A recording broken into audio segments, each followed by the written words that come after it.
Yung unforgiveness, it is sin. Terrible sin. Matinding kasalanan sa harapan ng mahal na Panginoon.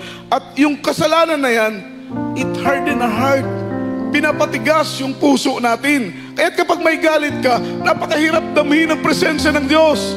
Say amen. Tama po ba?